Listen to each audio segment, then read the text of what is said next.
Chapter 3. I started in on Winn-Dixie right away, trying to clean him up. First, I gave him a bath. I used the garden hose and some baby shampoo.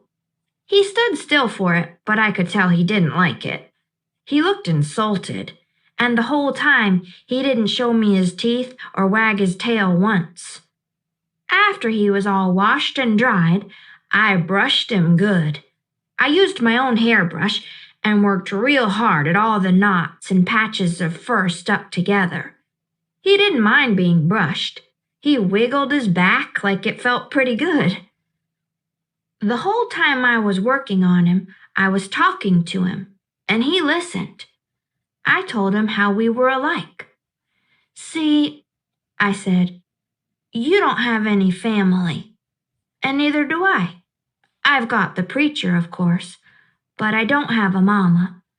I have one, but I don't know where she is. She left when I was 3 years old. I can't hardly remember her. And I bet you don't remember your mama much either.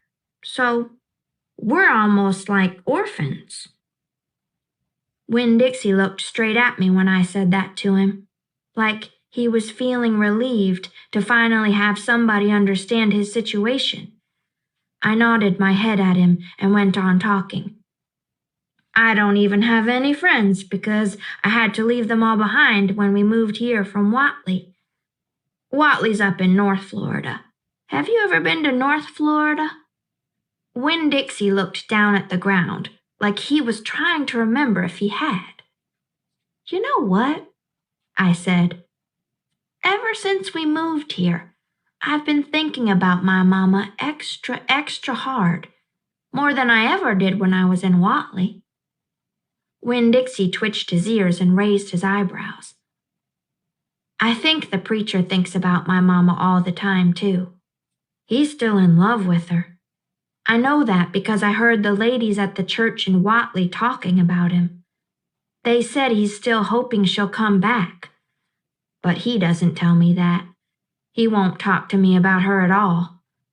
I want to know more about her, but I'm afraid to ask the preacher. I'm afraid he'll get mad at me." Winn-Dixie looked at me hard, like he was trying to say something. "What?" I said. He stared at me. "You think I should make the preacher tell me about her?" Winn-Dixie looked at me so hard he sneezed. "I'll think about it," I said. When I was done working on him, Winn-Dixie looked a whole lot better. He still had his bald spots, but the fur that he did have cleaned up nice. It was all shiny and soft. You could still see his ribs, but I intended to feed him good, and that would take care of that. I couldn't do anything about his crooked yellow teeth because he got into a sneezing fit every time I started brushing them with my toothbrush, and I finally had to give up. But for the most part, he looked a whole lot better, and so I took him into the trailer and showed him to the preacher. "Daddy," I said. He said. He was working on a sermon and kind of muttering to himself. "Daddy, I wanted to show you the new Winn-Dixie." The preacher put down his pencil and rubbed his nose, and finally he looked up. "Well," he said, smiling real big at Winn-Dixie. "Well now, don't you look handsome?" Winn-Dixie smiled back at the preacher. He went over and put his head in the preacher's lap. "He smells nice, too," said the preacher. He rubbed Winn-Dixie's head and looked into his eyes.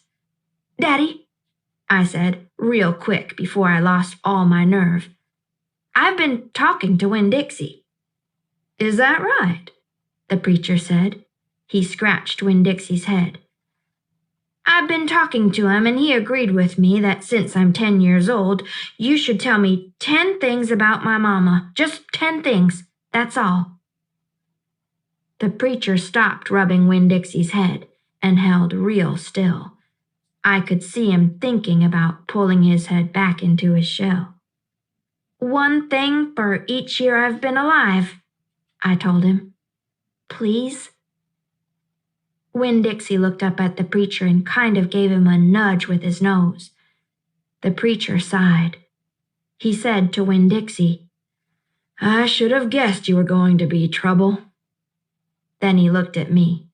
"Come on, Opal," he said. "Sit down, and I will tell you 10 things about your mama." Chapter 4. 1.